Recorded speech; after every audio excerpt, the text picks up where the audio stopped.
Warning: the following program may contain material not be suitable for all audiences. Listener discretion is advised.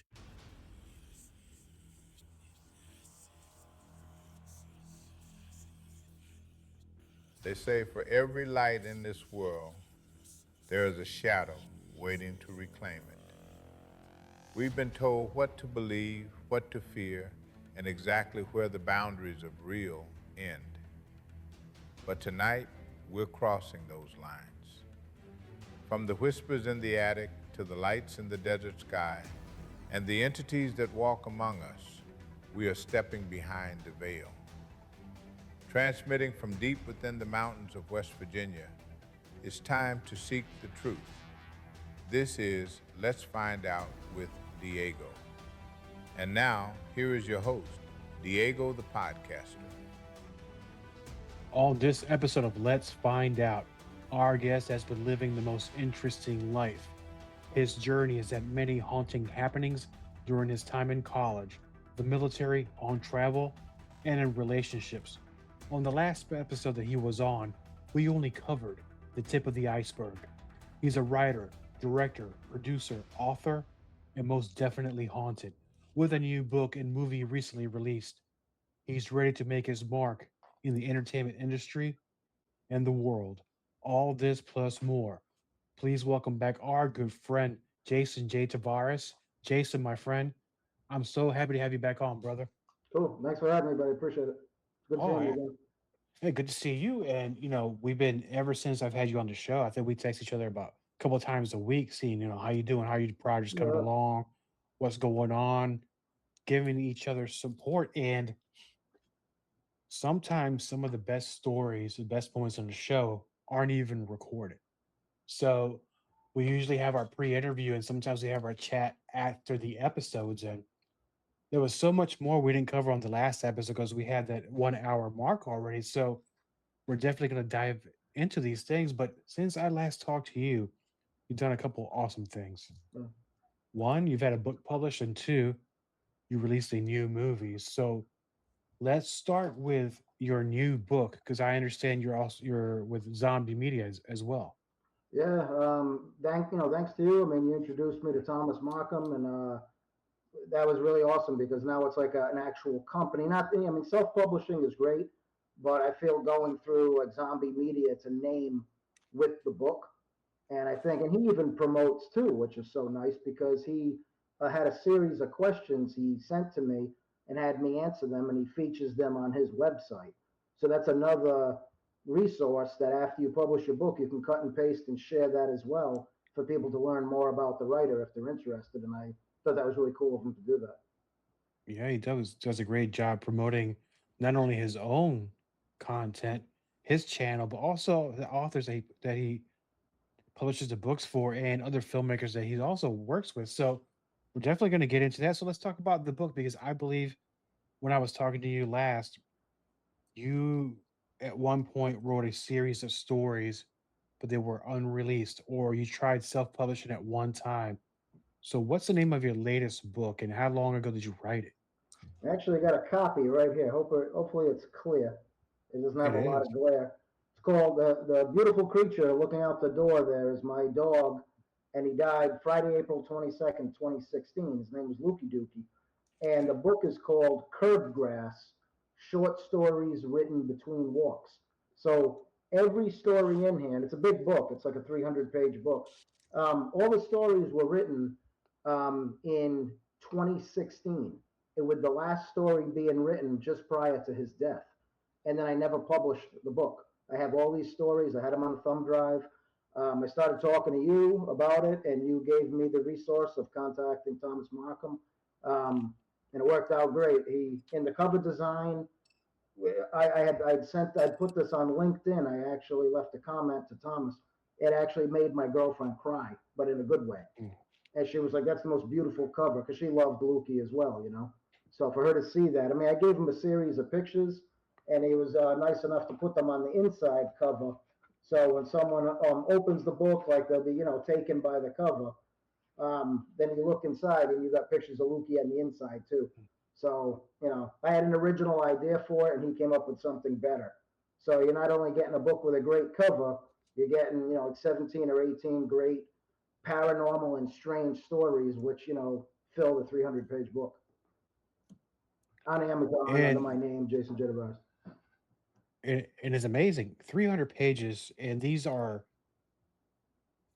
stories that you thought about or things that happened in your life that you thought about during the walks, and then did you write them down immediately once you got home, or did it take time for you to? Well, I had a period of time where I had a great deal of money, and I figured my time best spent was with my dog because I had Yes. been away for a while, and I came back, and if I could pick one person to hang out with, even though he's not a person, I always chose him. So I even cancel plans with people and everything to hang out with him. I know it sounds crazy, but like my friends would be, hey, let's go out tonight, and I'd be like, no, I'm staying home with my girl and Lukey because we all got along that great, and it was always fun being with him. So I had a great schedule where I'd walk him at 6 a.m., noon. He'd go out again like right after dinner around 5, and then right before bed he'd go outside to poop or pee or whatever around 8:30, and that was like 7 days a week. So since I had this freedom, and I only had to do National Guard one weekend a month during that time, all the rest of the time was spent with him and working out and doing other things that I wanted to do. So I was putting together 5 to 7 thousand word stories in 3 days, and then I'd finish it, print it, and take it downstairs. When my girlfriend came home from work, I'd read it to her and Lukey. And he was so intelligent, he'd sit like with his feet crossed on the couch and actually listen like to the entire story as if he was reviewing it. Because he was like, because one time I was reading it and I was like, geez, where is he? I look and he's right next to me listening. And we're trying not to laugh because he was like into it as if he was a person. So it just kind of was like just such a hit when I finished writing them all, and then he's dead. And I was like, geez, so I never published it, but that's how things happen. I ended up talking to you. You're an animal lover. You put me in. You Yes. heard about the stories, put me in touch with Thomas, and that's how things happen. And these stories that you've written down as you were walking your dog, or maybe going on a normal walk, what are these stories about? All kinds of weird stuff. None of them are real. The book is fiction, but it's real. It's the stories. Each of them have something in it that I feel people will benefit from, and that's more or less the point of my writing.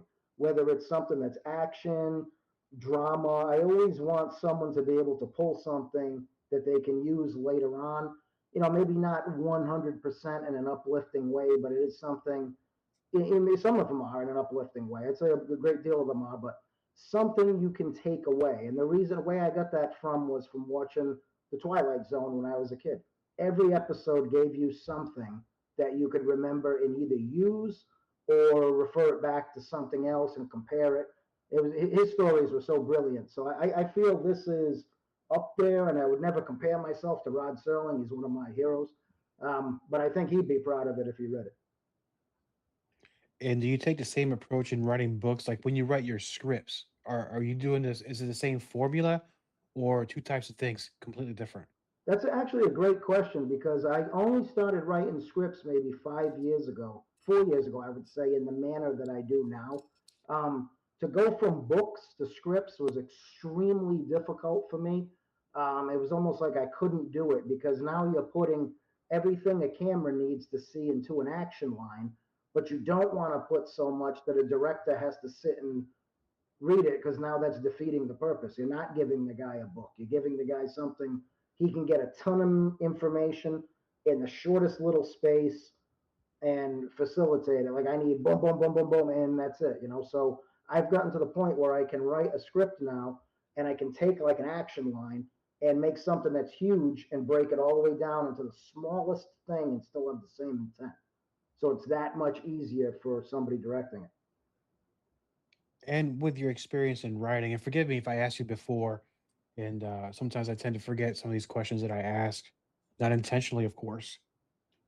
During your time in the military, were you writing back then as well, or did it come to you Not afterwards? very good, not very well, I should say, not very good. That shows not very well. I had a lot of ideas and I'd write them down, but I honestly I feel I've gotten a lot smarter through the years because I was a dumb kid and I didn't mean to be. I tried very hard, but there was like nothing there.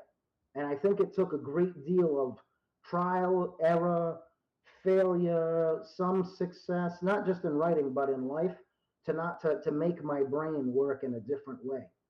And I know it sounds weird because usually people start to slip when they get older. Sometimes they're like, "Oh, I used to be so sharp."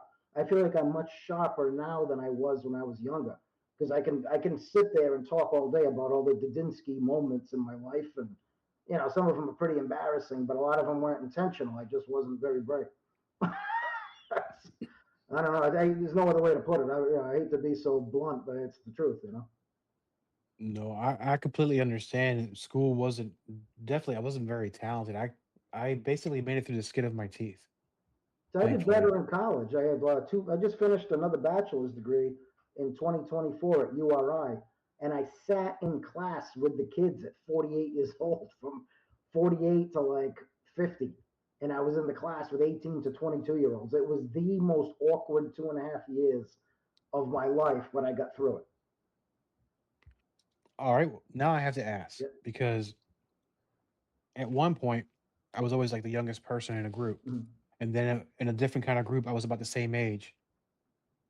And now, like when I go to like my job, I'm kind of like the oldest guy there. Yeah. So not that I'm uncomfortable, but I can understand what you're saying. So how was that experience like? Did they have conversations with you? Did they say, "Well, how was the '80s or the '70s?" And they're like No, there's nothing like like that. I don't want to knock a whole generation, but there's not a lot of I didn't see anyway a whole lot of personality and like things that like sometimes when I tell a joke, it's pretty funny because I don't usually I'm not a joke cracker. I don't write jokes. It's not something I do. But if I do say something, it's usually very relevant and pretty easy to understand in the comical sense. They look at you like you're a brick wall, like no understanding. And even like the teacher, the teachers couldn't get them to answer questions. Like ask questions, like looking out at a dead room, and I was answering like a lot of questions and things like that. And it's like the group events were brutal for me because you couldn't get people to even work. And it's like I was like, wow. I said I'm like doing the bulk of this, and I'm not saying every class was like that, but a great deal of it was like, wow. I said if I had the way I am now when I was a kid, I would have been dangerous. But I was like, that was me. I was like a brick wall. Back then I was too busy chasing girls, not showing up to class. That's what I was doing then. So it's you're older Mm. now, so maybe I was more focused now. But it was extremely awkward being in class with them. I imagine it was awkward for them as well. You got this 48-year-old guy, sometimes with a gray beard, sitting in class. So probably it went both ways. It's a different generation. It is, and you can usually tell with our social media posts what you're dealing with. And it's like maybe at one time people my age then thought I was weird too. So Yeah. I think it happens to every generation. Once we get older, the younger folks are like, "What are they even talking about? I don't even understand your slang. Is that even English?" You Well, know, what's funny about that though? I graduated an associate's degree in '99 at a college in Indiana, and that was the first college I ever went to. From '96 to '99, I got an associate's in computer graphics, and I was living in Indiana for like 6 years. I was 25 when I graduated. A good buddy of mine in the class, he was I think like 20. We had another friend that was 39, a girl that was 37, and this guy that was like 26, and we all hung out, went out to eat together, and did everything. No one cared about the age. Here in this class, I couldn't imagine. They looked at me like I had three heads. It was the weirdest thing. Like they didn't even want to have a conversation. Like they couldn't look you in the face. They're doing this. They're like this. Oh yeah, yeah. Looking at their phone, and it was like it's a different planet, man. It's like wow. I said I used to leave there so uncomfortable. I just wanted to get to my car and go home. But I did well. I had did very well, and it was just and I made friends with one of the teachers, which was cool. He was a real cool guy. I still talk to him today, so that was very positive coming out of it. or at least you got it done and you got your degree. So congratulations on that, my friend. Now I appreciate And it. It's kind of funny. I have a bachelor's degree from 20 years ago because after I got the associates, I went on and got a bachelor's out in Indiana and never used it. So a lot of those credits transferred into this program. So I only had to go for 2.5 years to get another bachelor's. So that wasn't bad because I had extra like GI Bill money. not bad at all. And Yeah.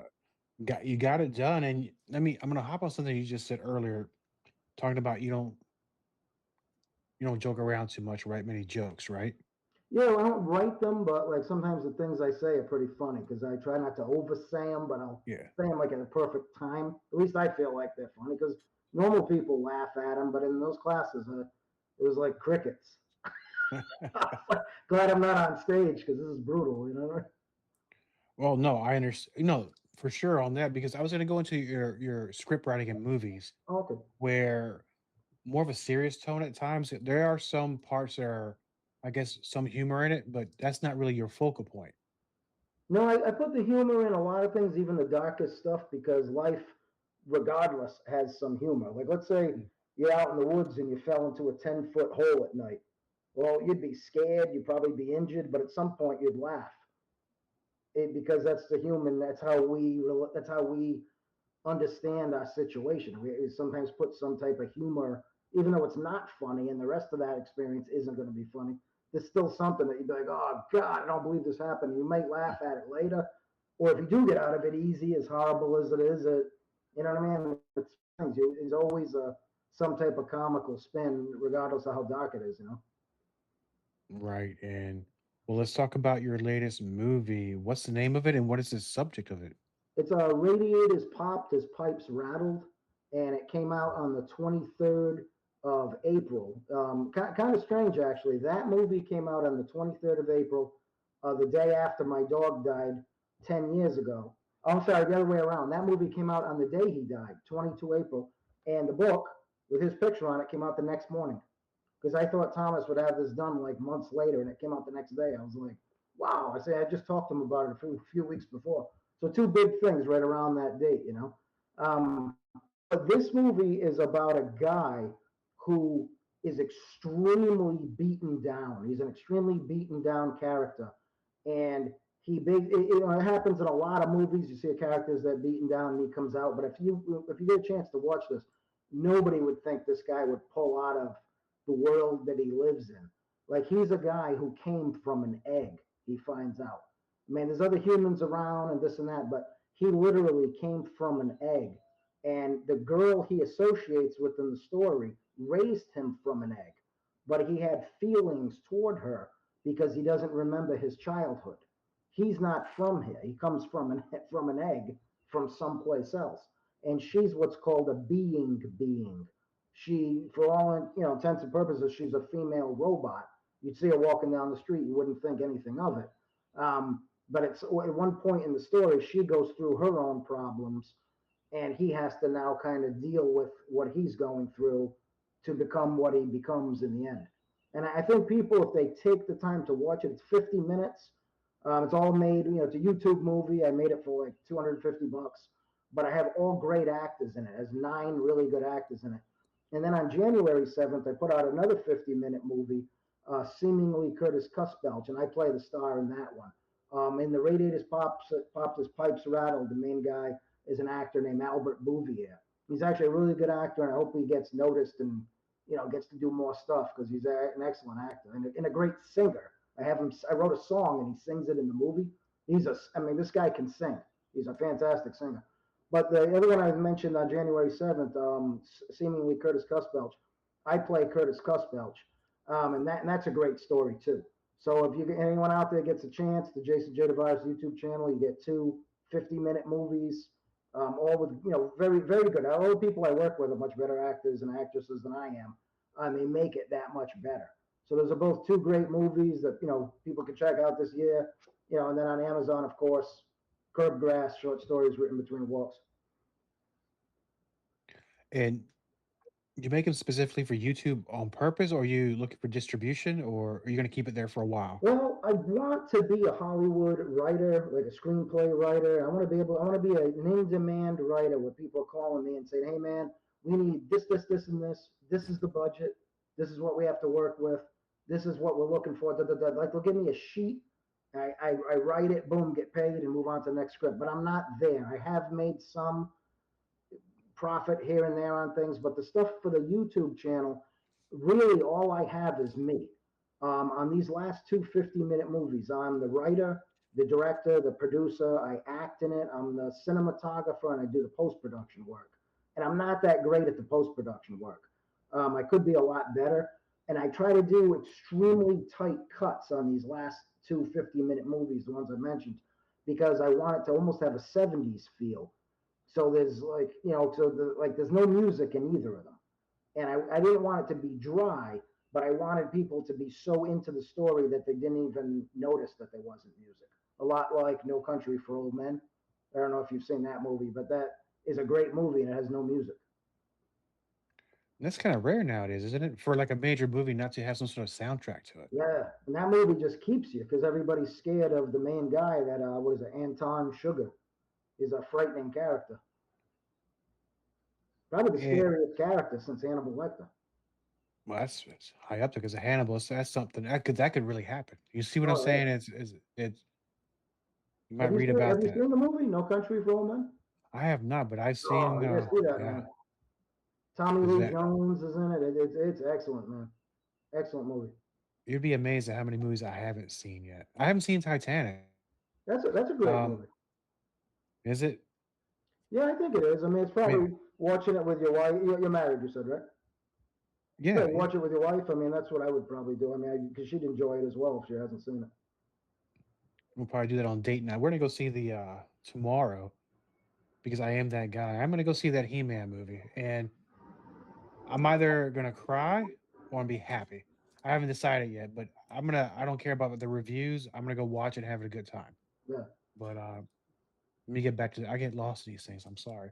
Let me get back to it. So with let's get to the experiences you've had in your life, and we'll stick with the movie part at the same time. On the last episode, you shared a lot of stories that's happened to you, whether they're strange or paranormal related. Any of those stories that you shared, would you ever put that in film? Yeah, actually, I would. I'm gonna do another book, probably through Thomas Markham. I mean, I want to do films with Thomas too. I'm gonna bug him again coming up, see if he wants to, syndicate anything or whatever. I mean, but I want to make a big book of every single paranormal and strange, because not everything's paranormal. Some things are just Hmm. really peculiar. That's ever happened to me since 1988, since the Abraham Lincoln one I had told you about when I was like 14. I don't know if did I talk to you about that one on the. I think I did on your show. The You definitely did. And for Yeah, those that that may, one. may have missed it, I urge you go back and listen to those stories because we're going to be talking about whole new ones on this episode. But that was a very interesting Oh story. yeah, that one would be the first, and I'll run from there all the way up to current time with the book. But you figure how long that book will take to write? It'll take a long time. And that's okay. I mean, if you write one story a weekend, and Oh as fast as you put out scripts, I yeah, mean, yeah. you might have something by the end of the year, at least half the book already written. Oh yeah, because the way Thomas does the covers, I tell you, man, it'd be nice. Be nice if this book starts doing well, because then it'll motivate me to get another one going. Because I have three others on there already on Amazon. They're just older books, going all the way back to 2008. Are you allowed to republish those? Those were self-published, right? Yeah, you know what? I might actually do them through Thomas because he does the voice thing and everything on here, which is fantastic. Because not everybody wants a paperback. Some people want a Kindle. Some people just want the audio version. And I'd like to do those three because since my first book came out, everybody says, "When are you going to do audio?" And I was like, I know. And then I wrote another book. If he's down for it and he can do it, I should republish through him. I would actually like to do that. Re-release all three, get all four of them under his company, and then go with the fifth book. Listen, don't tempt me. I'm gonna text him as soon as we're done, and he gets tired of hearing from me every once in a while. But I do it because I love the guy. Because Yeah, I like when things get done. He does stuff so fast. He's very thorough, and he gives great advice. So not only for young authors, but those out there interested in filmmaking or making videos, he's a great resource to pretty much everything. got good stuff on that. Tubi. He has Yeah, he has things on there. A lot of the Bigfoot. I'd love to go on one of those Bigfoot explorations, man. That'd be awesome. You gotta be careful on those. He told me I had him on. Actually, his episode that I had him on will drop this Sunday. By the time it'll be 3 weeks from now when yours drops, and he's telling me about all sorts of things in the woods. And the last thing that he's concerned about is Bigfoot. There's always something going on in the woods you don't even know. I'm not a woods guy, But but I'll listen to your stories when you go in the woods when you get back from it. So that's we, I got that going for me. we have to be But scared of what running up on moonshine distilleries that way, right? That's uh, scarier than a Bigfoot. Bigfoot might walk away. Somebody you yeah, walk up on might not. You know. yeah, sir. What are you doing over here? You don't look like you're from this town. No, you're Yeah. absolutely right, sir. Let me go. I'm going my way. But I bring it up because you talk about Bigfoot. Let's talk about something that's not paranormal, but it's a very strange story. Okay. And I love everything about this. I heard a little snippet. I know you're gonna dig deep in it. Let's bring up that One. experience you had at the gas station where you almost got killed. Oh yeah. Back then, I have a movie I made. I wish I had done a lot of it better because now I'm a lot better with cutting scenes. And the last two films, you'll see if you get a chance to check them out, or if somebody else decides to watch them. They're so much tighter than my older stuff. My older stuff has like they're just their stories are good, but they're not as tight as these two. Back then, there was a movie I was already thinking of called Footage, and it's a Bigfoot movie. I ended up making it, and it doesn't look bad. I had a cool outfit. A guy wore that he actually handmade as the Bigfoot. So way before that movie was made, way before I had met that guy, I had the idea for this footage. I'm at a gas station, and I drove a little gray Cherokee back then. I walk in, looking in the candy aisle for crackers or whatever. I turn around, and there's a guy at the counter. He has his back to me. He's got long black hair, and no word of a lie, his shoulders, well, I'd say about here, but not muscular, just a big guy. And his belt, back of his belt was around here. And I look up at this guy, and I'm like, what the heck? Well, he turned around, and because the guy at the counter looked like he saw a ghost. He's like, just the guy was, I'm like 5'7". This guy was shorter than I am. He's at the counter looking up at the guy. When the guy turned around, he was polite. And I said, man, I said, if you don't mind, I'm looking through my wallet. I gave him a card. I said, I want to make like a Bigfoot movie. And I just think you'd be perfect in it. Well, he turned around. He went, he goes, what am I? A freak? When he put his arms out, man, his arms must have had a reach of like 99 inches. And It's a hell I'm of a standing there wingspan. looking at him. When he said freak, his hair just kind of fell forward and his arms were up, and he slams his hands on his side, stared at me, took his stuff off the counter and walked out. He was driving the cab of a 18-wheeler with like a flat front, like an old, remember in Terminator 2 when the truck smashes through the bridge and it's chasing Arnold and the kid on the bike? It was that type of front of truck, and that's what he was driving. Well, when I get up to the counter, I'm like white as a ghost. And the guy at the counter, he goes, why would you do that? That man frightens me. He goes, and you ask stupid questions to him. Why would you do it? And I was like, I'll take 10 on the Cherokee, like that. He goes, you don't come in here again. Don't come in. He was bugging. I guess the guy comes in and torments him, or he's frightened of him. But I'm scared. This guy's scared. And I went outside. The guy was just driving out of the lot, and I'm thinking that guy could have picked me up by the neck and probably flung me because naturally big at like 7 feet tall, he probably weighed, I would guess, 320. I mean, shoulders like this. With the hair made him look even bigger, but his belt was around here. And I realized at that point, when you're looking for people for movies, which is the moral of the story, have a better way to approach people because not everybody finds it as interesting as you may. And you Well, could get yourself killed asking questions. look, from what I just heard this story, I was like, you got the part. That was a hell of an audition. Oh, oh this guy, I mean, if he was chasing you somewhere, I don't care what kind of martial arts somebody knows, you'd run. Common sense would tell you, get out of there. Don't let this guy grab you. But Man. that was a funny experience, man. I was like, I laughed when I got in the car afterwards, but I wasn't laughing at the time. When he said freak, I was like, freak! You think I'm a freak? He screamed. I was like, just frozen. I'm looking on the floor for a pipe or something. I was like, there's no, he's going to kill me. I'm dead. I I'm don't like, think that's they what I'm will. looking for, baby. You got the part. Let's go. Oh, No, I imagine that. mean, Imagine if someone's no. filming me asking him, and you put that into a movie. That would have been awesome. Like a You're movie gonna. about looking for actors. That would have been really funny. Well, now you got a new idea. Oh yeah, absolutely. I know now to approach people differently, and like I said, not everybody is as interested in film as you are as making one or casting somebody. And that's very true. You don't know nowadays what you're going to get, how people are going to react. But Yeah, I think, well, if you look at it now, it seems that people are a little more comfortable with it because people are always filming anyway. yeah. The cameras are always out, so it might be easier now, but definitely the approach might need to change. But I don't know. You ever think about looking for him? This guy, no, I hope I never see him again. He was pretty scary.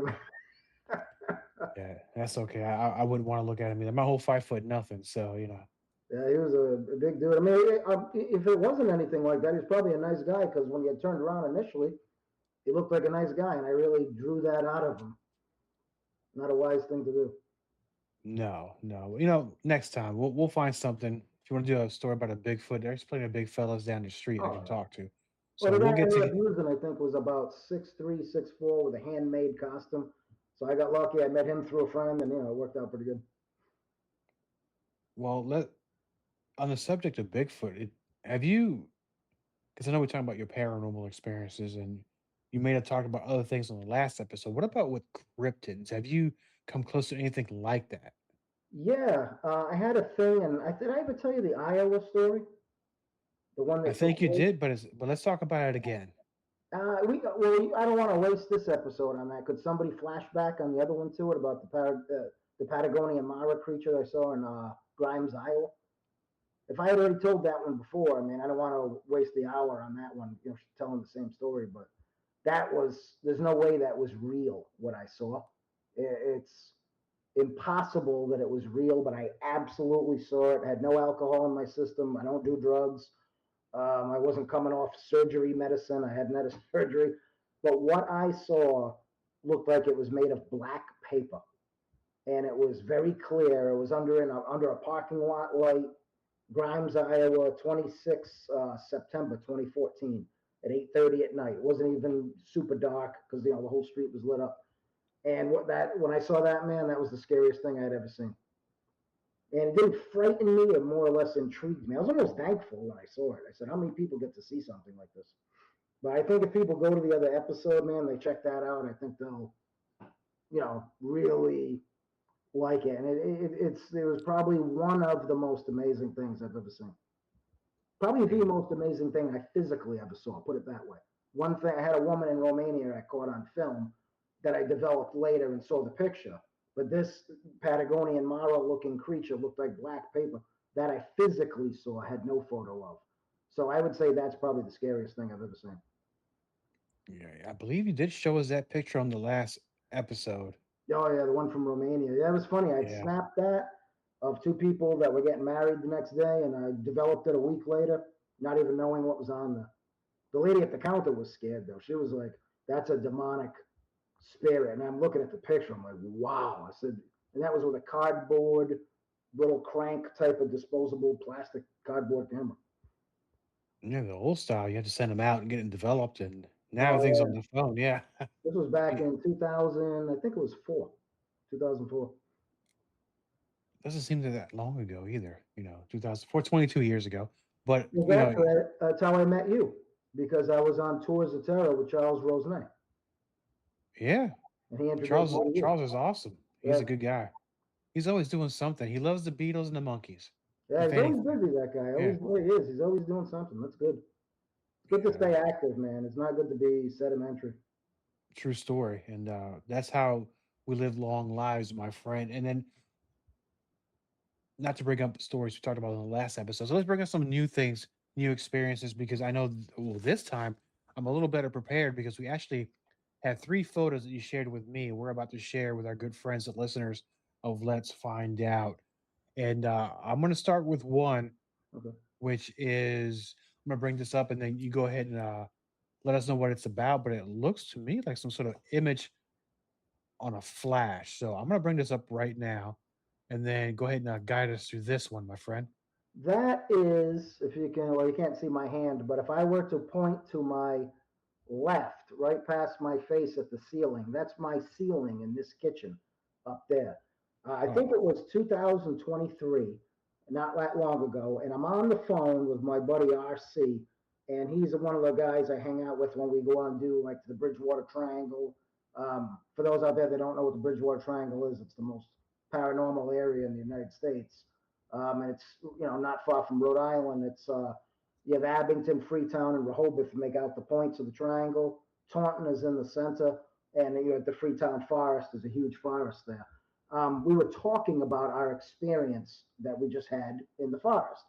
I'm on the phone, sitting at my kitchen table. My girlfriend's in the living room, and I happen to lean back in the chair while we're talking, and I look up at the ceiling, and that was on the ceiling. Now, much like many of my stories, it was a nice day. Sun was out. It wasn't nighttime. Wasn't storming.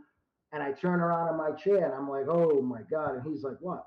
And I told him, and I said, "Gabby, come in here." My girl comes in. I said, "What does that look like?" She looks. She goes, "It looks like a demon face looking at you." It must have reflected off something in the kitchen. It wasn't dishes because we don't keep dishes in the sink. We wash them and put them away.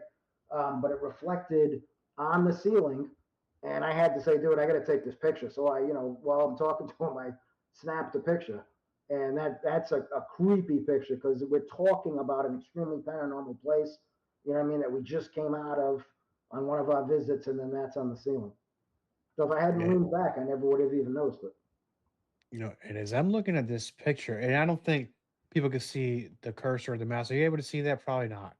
I see But like the two eyes, the nose, and like see, it looks like either a beard that comes down in a point, or it could be like an evil mouth, depending on what it is, like a large evil mouth.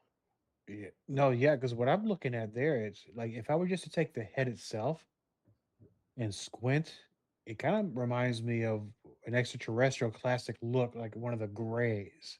Maybe, yeah. And Like the upside down cross in the middle of the face kind of resembles like a bridge of a nose and nostrils. yeah, and then I see what it looks like an arm extended, and maybe three or four fingers, maybe, but I might be looking too much into it. But it looks like it's stretching out its hands like this. I don't know. See, like from my view, like you can't see what I'm pointing at, but the two on the top, to me, it looks like two eyes, a nose in the middle, and either like a real gnarly beard, or that could be like a mouth going all the way from the upper right eye all the way down under the nose, depending on what it is. You know what I mean? Like maybe the mouth is that massive. And it could be, and it looks it's very slender. Yeah, really It seems creepy, man. Like I looked at it and I was like, "Is that looking at me?" How much is- So I took the picture that long. I can actually get you an exact date. Let me open my phone here. I'll scroll right to the picture and it'll tell me when I took it. Because I think I told you 2023. I just want to be 100% with you. Whenever I say something, I always try to have the date. It's not showing me the date for some reason. Damn it. Maybe in a different view of the. Nope. Oh But no, that's all right. So it's within the last few years, it's pretty recent. yeah, I would say 20. Oh, here it is. I got it down. I'd say 2023. It would be. Let me see. Yep, here we go. I snapped that April 2nd, 2023. Sounds right. And with you having this picture, have you shared it with anybody other than me? I'm sure you have. And what is their opinions of it? Well, you're the first show I've put it on. I've showed it to my neighbors. They're pretty new. They just moved in not long ago. I showed it to them. They were like, "Oh," they thought it was kind of creepy because they like paranormal stuff, which is cool to have neighbors that like paranormal.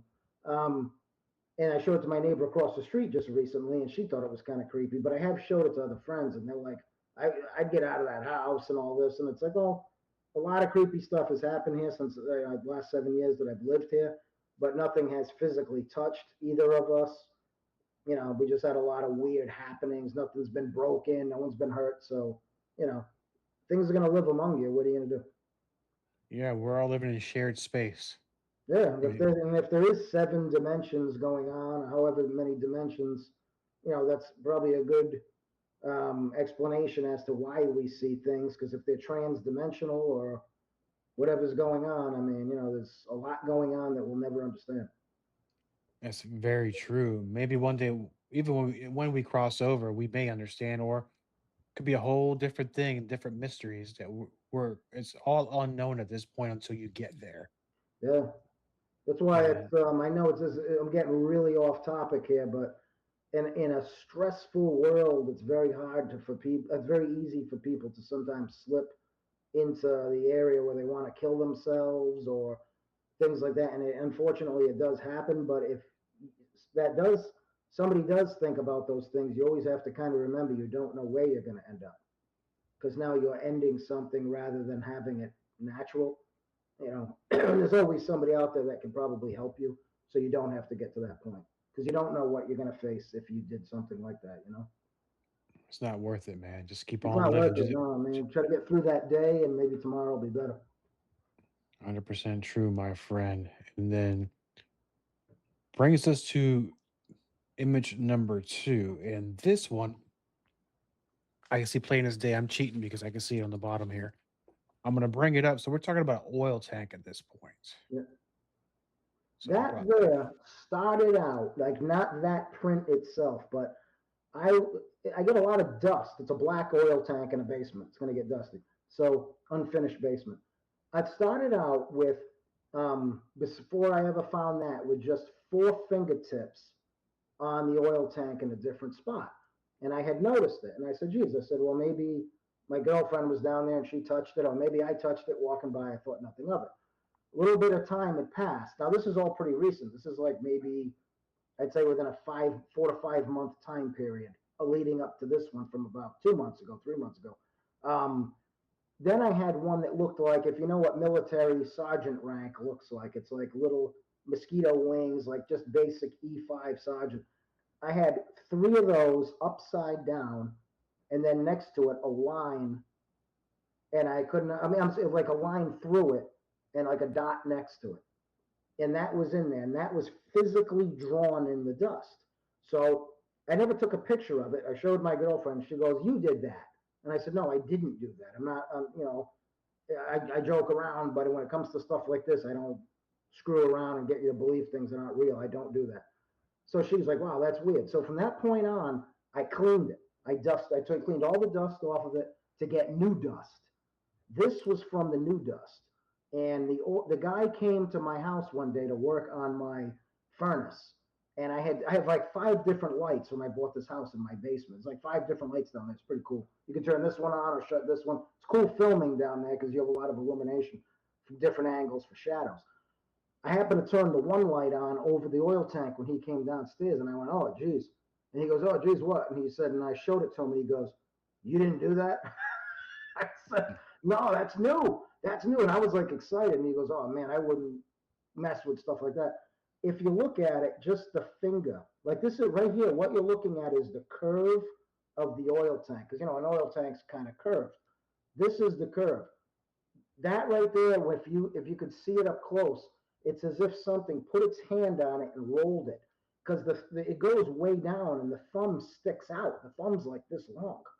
And when I saw it, I'm looking at it and I try to put my hand near it. It's more narrow than my hand, but the fingers were like this long, and it's creepy. Even the path it takes, you know what I mean? It's like it's.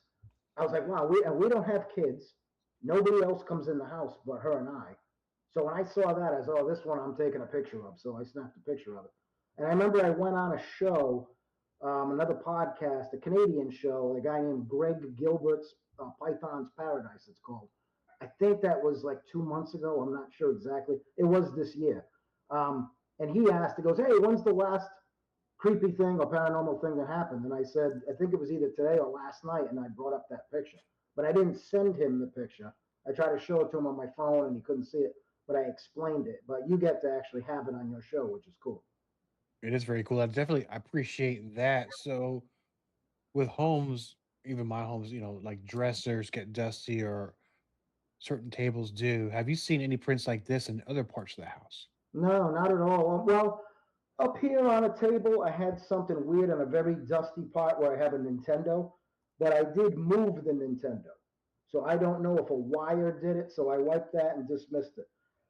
Excuse me. So I don't think that one was anything, but that down there, there's nothing that could have done that. Because this just the way it's rolled, it looks like that one finger looks almost like it's out this way, and it hits the curve and rolls, and the thumb alone is like this long, but the hand is like the hand piece here is like a square. So I have a friend lives in Salem, and she's like, "Oh, I hope you get to see it." And I said, "I don't want to see it. Oh I live no. here. I don't want to see what made that handprint." You know what I mean? Because I'd sent her the picture, not on a show, but just for her to see. And then she's like, "Oh wow, like that." And she's, "Oh, hope you get to see it." I was like, "Yeah, I don't want, I don't want to see that down there." Well, if she's that interested in it, maybe it could pay her a visit and leave you out of it. Maybe, yeah. Or if it's down there, just be down there when I'm not there, and that's good enough for me.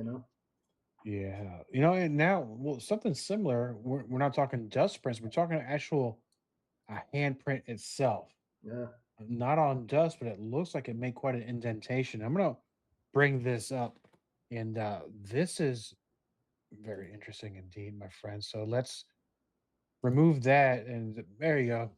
That's about 10 days old, I would say. I wrote the date down over there. I don't have it in front of me. I would say, because days fly by for some reason lately, Yep. maybe 12 days ago, 10 to 12 days ago. Where that is if that crack right there is probably all of 3 to 4 feet away from the oil tank, going upward. Like, I mean, not to the tank itself, leading to the handprint on the tank. The tank itself is like right next to it. This is another room right there. Where that is, I've walked in that room. I've been here for 7 years. I probably walked in that room 1,000 times at a minimum. And with the light on, because the light is to the left, I'd flip the switch, walk into that room. That I was never there. And I looked down, I saw it, and it's not, you can't wipe it off. It looks, and that's not wet concrete, that's old concrete. Looks like something put its hand there and forced it to make the print. And the little finger is very deep for some reason. And you can see a finger here too, but it's faint. But I saw it and I was like, wow. And I had my girlfriend come down and look at it, and she was like, wow, like that. She goes, that I've never seen that before. I said, no, this is new. And it's not even what I would like to say a human hand, because look how far apart the fingers are with the Well, I think if palm. you put a finger here, like see how there's a faint finger, Yeah. but it's small. It looks like it's like a lot smaller than my hand. So maybe, yeah, maybe it isn't him. I don't know. I really don't know. But it's totally different than the handprint on the oil tank. That's for sure. Two different things entirely. It is. Now, if you're looking at, I mean, of course, you're looking at the picture on the top left of it, it looks like maybe it tried to do another set of fingers on it because it's very small. Yeah. So I don't know if it's a kid's hand, but the force it had to use to put it in there in dry concrete. And why? Why would it be there all of a sudden? That's another thing. My friend had a good point, which I'm not going to do. He goes, "Hey, you should put baby powder on the floor and see what you pick up." And I said, if this was somebody else's house, I would do that, or an empty building or something. I'm not doing it where I live. I don't want to see footprints or anymore. If it shows itself, that's cool and with the way it's doing it. I just don't want to entice anything. Right. You're not looking to invite. I mean, if it's already there, that's fine, but you're not looking to for it to do some tricks for you either, you know? Yeah, because now you're like people who do Ouija boards and a lot of investigations. I'm not knocking people that do them. You really don't know what you're doing. We have these set of rules that we use as humans. Like, oh, we can use this, we got this equipment, and that's all cool. And it's at the end of the day, that's great. But at the same time, you have to. You don't know what you're dealing with. Like a lot of people think they're talking to ghosts, and it could be a demon. A demon was never human. And I only know minimal stuff that I've read about it. I'm not an expert in anything like that. But I just know you don't poke a hornet's nest in a sense. You know what I mean? No, never poke a bear. You don't No, like the I poke a results. sleeping bear. Or what's that? Counting coup, they call it, right? Where they slap the bear. Used to be like the Indian tribes would do that because for manhood, you had to go out and slap a sleeping bear. I wonder how that turned out for some. I don't know. Bears can run pretty fast. They can swim and climb, and you can't fly, and they can't fly either. So it's a grim situation. It can be. No, I wouldn't want any part of that. No. Now, Have you been doing any investigations lately? Do you have any plans to do any? We've been talking about some stuff, but I tell you, my whole paranormal stuff in the summer, I don't have a feel for it when the weather's warm. I'm more of a paranormal. If it happens, I mean, I have stuff happens all to me all the time, weird things and strange situations, but I'm more into the mode like around September 15th, ongoing through November 1st, and even after into November, that's kind of my time frame for it. I mean, if something comes up, I'll do it, but otherwise, I don't, go looking for things. Cooler temperatures, a little Yeah, I better. like it cool. Like I actually hate it when September's red hot and October's warm. Last year we had kind of a warm October. Summer's over. It's supposed to get creepy, dry leaves, cooler weather. Let it be Halloween like it was when I was a kid. I can't stand it when it's warm in October. Yeah, it's kind of weird. It's kind of like when it rains on Christmas Day, you Yeah, know. And it's happened plenty of times, but it is what it is. We can't control any of it. It is. yeah, If the holiday means something to you, you'll get through the rain or not. Snow, rain, whatever yeah. you want to go. Yeah, if you really like it cool and crisp around October, then you know go 100 miles north of here, and you're definitely going to get it. So we're halfway through the year already, my friend. It went by pretty quick, and I know that you have plans to do more writing, and perhaps maybe down the line, of course, September, October, November, December, maybe some investigating is going on. What are you going to be doing in the immediate future? What's going on with you in the next few weeks or months? I have to get on writing Jemmy, the puppet you met in the last show that we did. I'm doing just like I did those other two 50-minute movies. I'm gonna make a 50-minute movie of Jemmy with the actors I used in the last two films, and I'm gonna try to make it extremely interesting. And you brought up a good point that I really didn't address earlier when you were talking about the intent with my YouTube channel. I only have one camera, and I only have one camera person, really, me and my girlfriend. But at any given time, only one person on the camera because I only have one camera. So I do everything myself, but I don't want to stay that way. That's why I really want to hopefully, work with Thomas Markham and whoever else would like to work with me, because I can act pretty well. I think I'm a great writer. I think and I have the ability to be even a better writer. And I want to get things made that are extremely professional, but I need a professional crew. I need an actual camera crew. You know what I mean? Like with all the lighting and everything and the sound. I'm doing it all with one camera that's like 14 years old, and I'm not doing too bad with it. But I want to get to that other level to where I can get stuff distributed and be doing it for a living. So that's kind of where I'm at. Also, to answer your question, to address the most current question, that's where I want to get to, and I'm constantly plugging lately on LinkedIn, and now I'm on Facebook, which I got off of years and years ago, but I'm back on.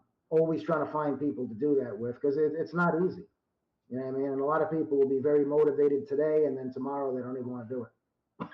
It's like I run into a great deal of that, like people that are talk to you on the phone for 3 hours and then you don't hear from them again.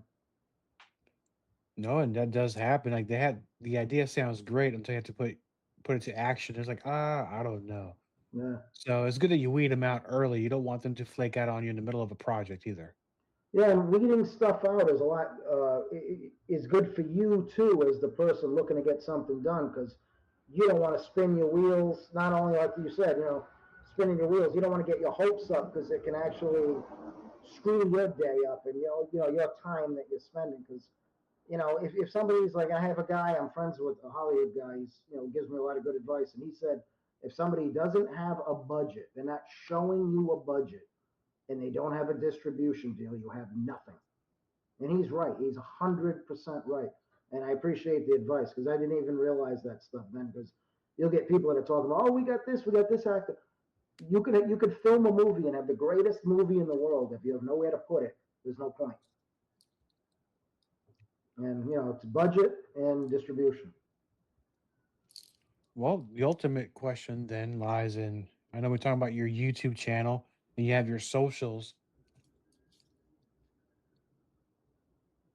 Where can we find more information about you, your books, and of course, your movies? Well, right now on YouTube and on Amazon, with the newest book being on Amazon, Curb Grass, just my name as it appears on the screen, Jason J. Tavares. And even on Facebook, somebody wants to reach out to me on Facebook, it's the same, or on LinkedIn. So LinkedIn, Facebook, Amazon, and YouTube. If there's anyone out there who wants a great script, you throw the ideas at me. I'll write it. We'll come up with a dollar figure of how we're going to get it done in a contract, and we'll move forward from there. Or if you have an idea and you want to look at some of the pre-existing stuff I have that I can sell, I'll send you a synopsis. Or if you're in the Rhode Island area and you want to make a movie, you got the film crew and you want to get something done, we can talk and get something done.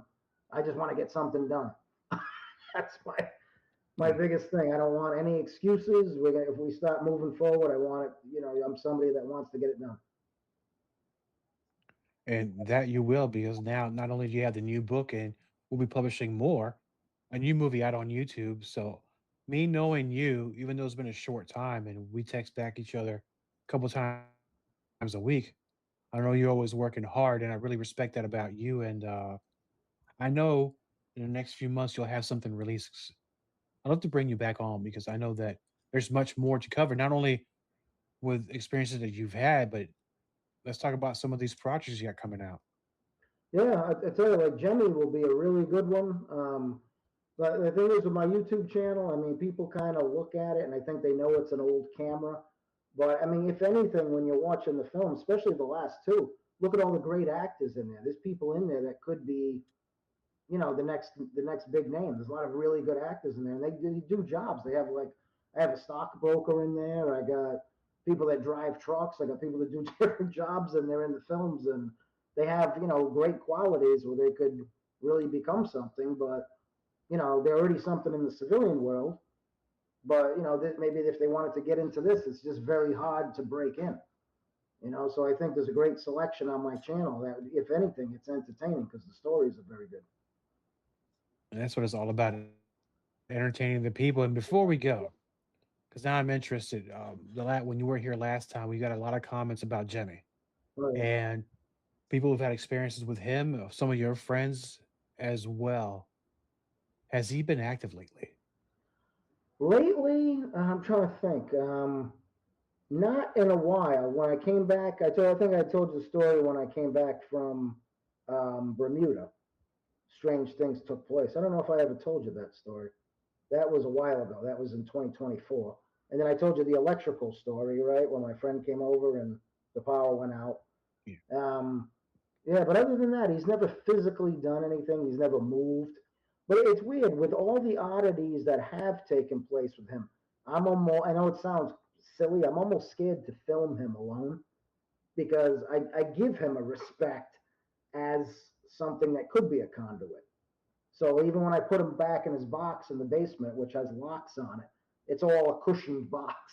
I treat him like, with respect because, hey, if there is something living in him, I don't want to disrupt it. You know what I mean? And so you got to be a little nervous even filming it.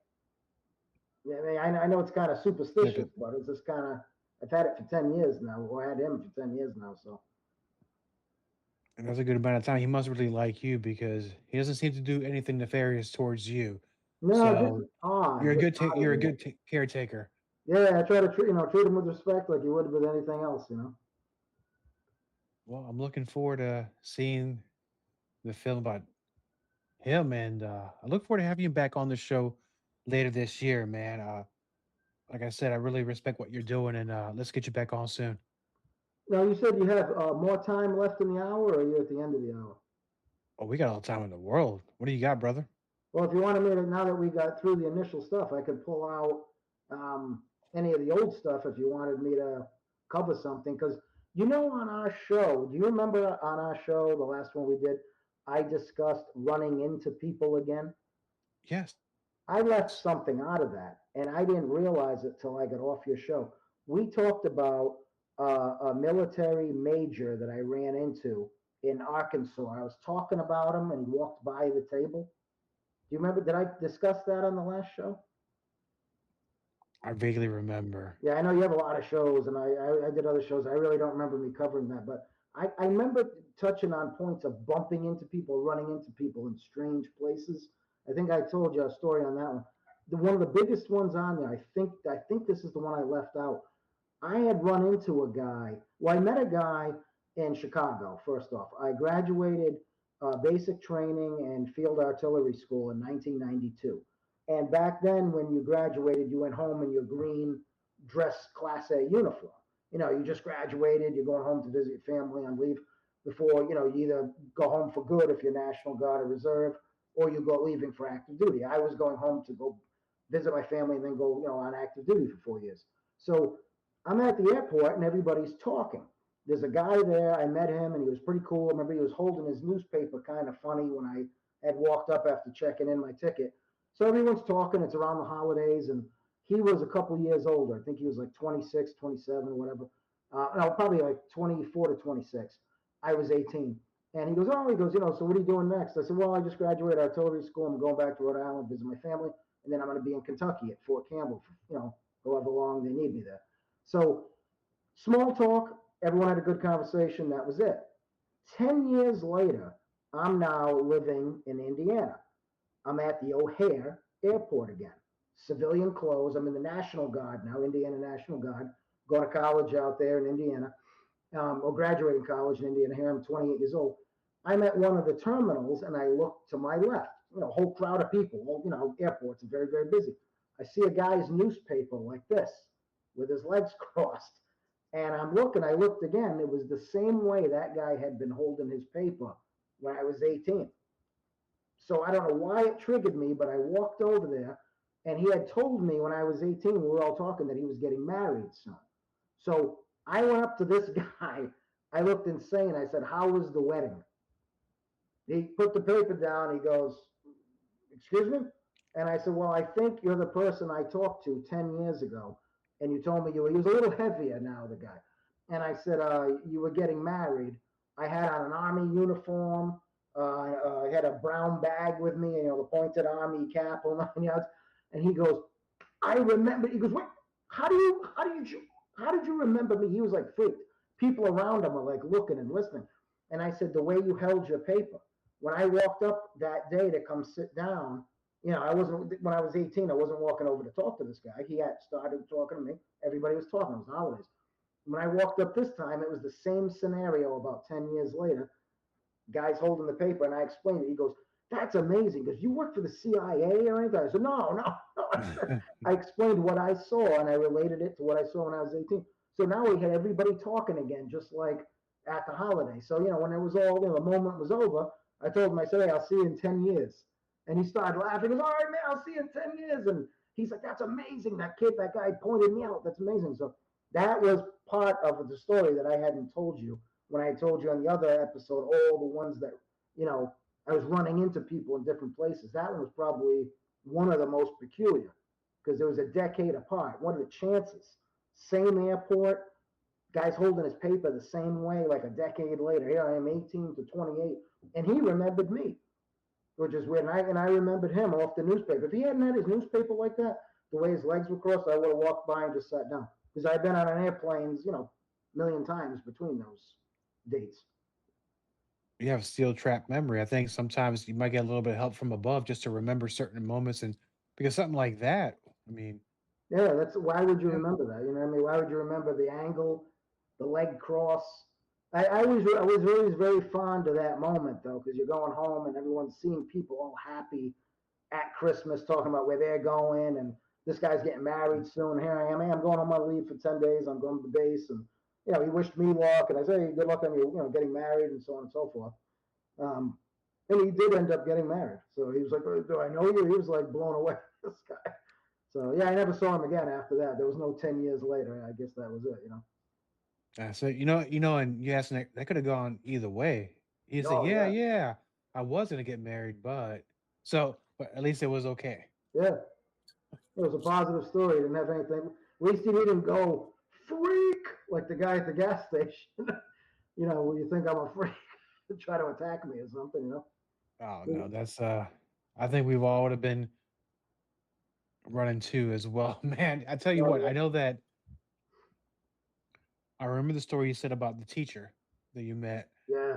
That was nuts, And man. That was one of the ones. So I did tell you that. It's cool that you're right there. That was mind blowing, dude. I'm a new recruiter at a school, army recruiter, and I'm talking to the teacher on the phone, and she's telling me she can't see me till next week because she's going out of town. I said, hey, I'm going out of town for a few days too. Never saying where I was going. She never said where she was going. Talked on the phone. She knew my name, and that was it. And I said, well, I'll see you like Tuesday. I think it was Tuesday. I said, I'll see you, and to come in, because what recruiters do is they'll go to a school and like teach a gym class all day. And then, the kids that are, students that are interested in finding out more, you give them a card and you set up an appointment to meet with them and their families. So everybody can hear the information at once. And that's, it's kind of to break the ice and to have them be comfortable and familiar with you as the recruiter at the school. So it's a tactic that all services use, and it actually builds rapport with the school as well, more like a community. So I only talk to her on the phone. I'm coming out of what did I say, the Empire State Building last time? It was the Empire State Building. Coming out of the Empire State Building, and I bumped shoulders with this woman. And I said, oh, excuse me, like that. She was with a friend, and I was with a friend of mine. And I look, and I said, hey, I said, I'm going to be the new recruiter at that school. And she went, Jason? Tavares? She said my name like that. And she went, she goes, how are you here? And her friend goes, that's the new recruiter? So she either was a teacher or somebody that she spoke of me. And my friend was freaked out. He's like, what the heck? We didn't know she was going to New York. I was going to New York. And even if we did, what are the odds that you're going to hit shoulders with somebody? I wouldn't have known it was her if her zip-up coat didn't have the school name.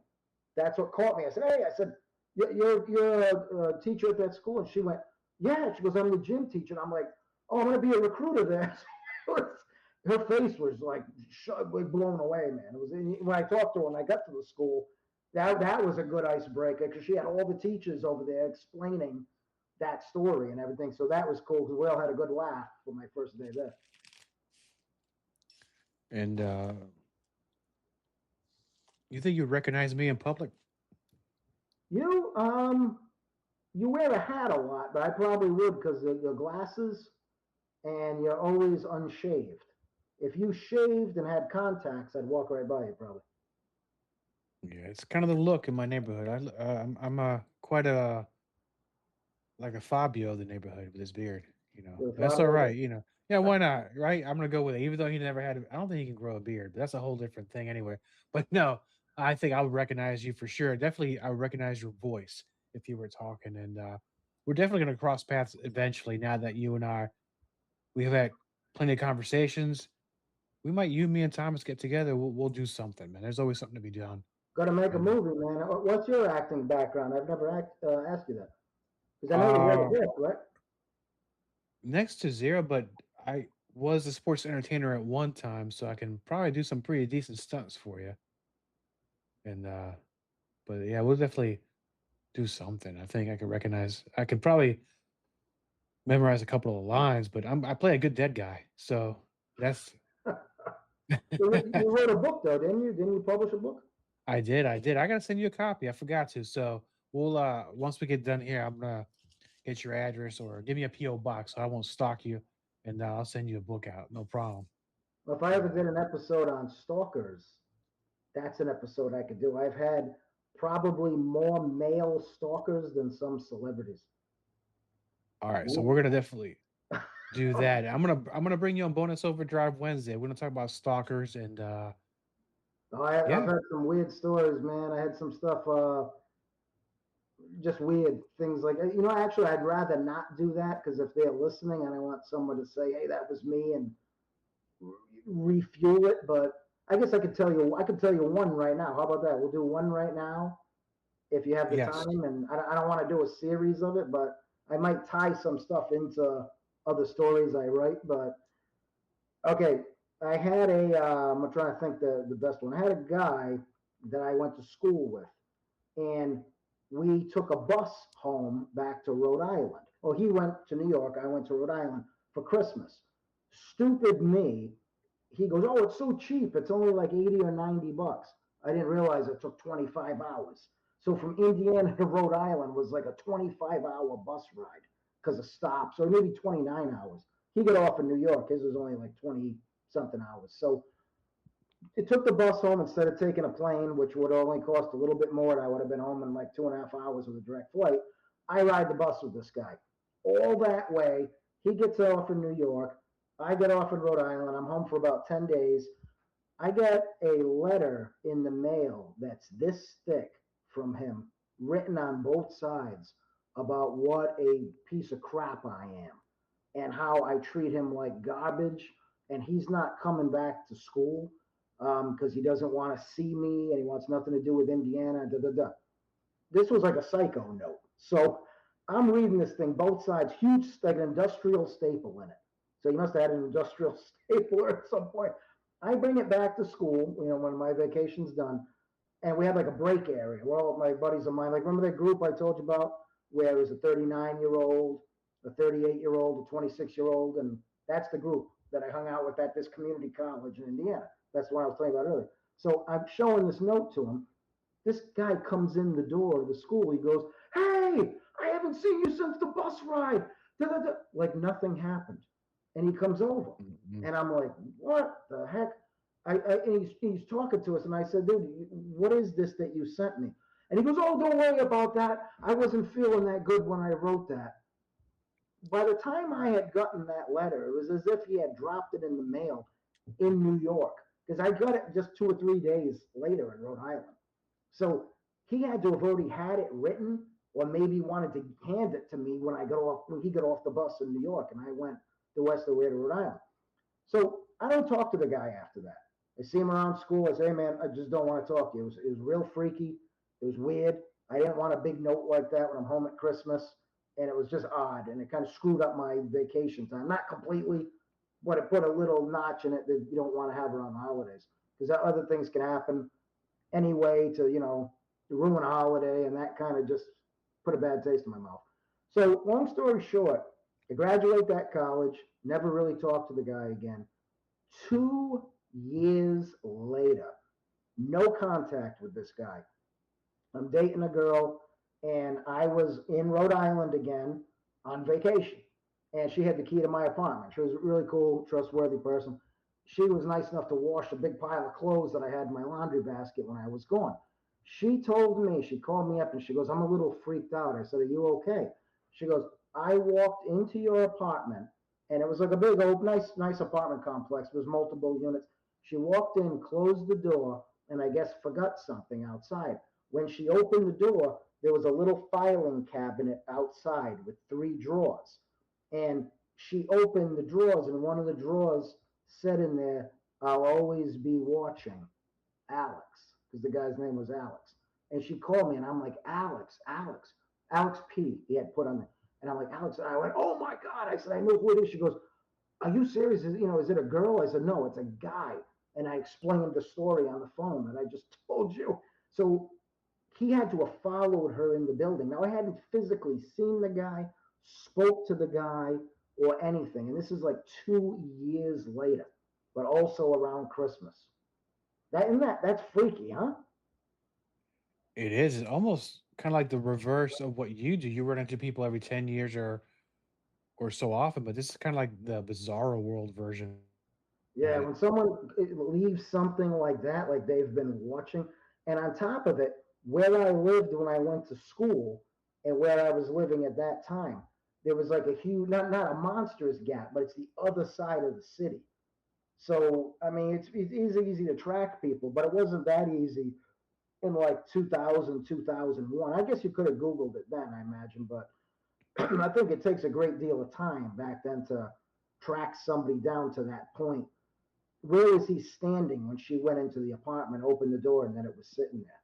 He had to have ducked into the laundry room or maybe went up the stairs and hid. That's just creepy because she could have been at risk if it went that way. You know what I mean? I think about that now, and I thought about that then. And I told her, I said, "Go in the apartment, lock the door, don't go back out. If you need to call the police, and just check the inside of the apartment, check everything, closets, whole nine yards." She did, and nothing ever came of it. That could have gone sideways there. Yeah, it really could have. That could have been an episode of Law and Order. Yeah, it was one of those things. Cause I'm at home, and you're defenseless. You're 850 miles away. I'm in Rhode Island. She's in Indiana, calling me. And on that night, actually didn't go out with anybody or nothing. I'm home on vacation. No one was home. I was at my mom's, just crashing there while I was home on vacation. And sitting in an empty apartment, now your mind really wanders. I didn't have a cell phone then. She called a house phone. But she said the concern in her voice was, you can't do anything about it. You're not there. You're almost 1,000 miles away. Any letters since then? No, nothing. Never. Thank God. I mean, it's been a long time since then, being that like 00 or 01, So. Did you keep them? No, I don't know where that is. It may be somewhere. I think I maybe gave it away or threw it away or that. When you're younger, I hung on to some things that I probably should have hung on to because just the industrial staple alone, that took some force. You had to either hack that thing or we went to a construction site. I don't know, but the writing was like that movie Seven, the guy who had all the notebooks. I mean, it was like serial killer writing on both sides, but just of what a piece of crap I am. And it's kind of funny because I was one of the only people to talk to this guy. Most people wouldn't talk to him because he was a little off. But I said, hey, I'm a little off, and you guys talk to me. And they said, yeah, but not like him. And I had a friend back then, this girl, Dawn, I remember, and she told, this is like, way back when, she told me, she goes, you know something? She goes, I warned you and I told you about him and I didn't even know him and you still didn't listen to me. And I said, well, it's not a matter of listening to somebody or not. The guy seemed like a nice guy. I kind of took a chance on him and he ended up being a nut. So, but nothing bad came of it physically, so that's good. Yeah, unfortunately, but eventually you'll probably see his name in the news. But let's not try to encourage this guy. And but think about it. We'll bring you back on the other show if you want to talk about some of these stalker stories, change their names, and I think we got something there, brother. Yeah, a lot of weird stuff, man. A lot of strange happenings. Yeah, that's why this show is around, my friend. Thanks for coming back on, man. I'll have you on soon, and we're gonna make some stuff happen, brother. Definitely, man. I think we got a good group. This networking thing. I'm doing it all over LinkedIn more than I ever did before, and I think just even between you two guys, I got you two guys, and I think yeah, like you said, we can make something happen if we want to. Definitely will, my friend. Thank you. Thank you. Appreciate it. Have a great night, man. Copyright Diego the Podcaster. All content for Let's Find Out is the property of Diego the Podcaster and is served directly from our servers with no modification, redirects, or rehosting. All celebrity impersonators are paid performers. The impersonated celebrities do not endorse or promote any views or opinions expressed by our guests, Diego the Podcaster, or Let's Find Out. The information shared on Let's Find Out with Diego is provided on an as-is basis, with no guarantees of completeness, accuracy, usefulness, or timeliness.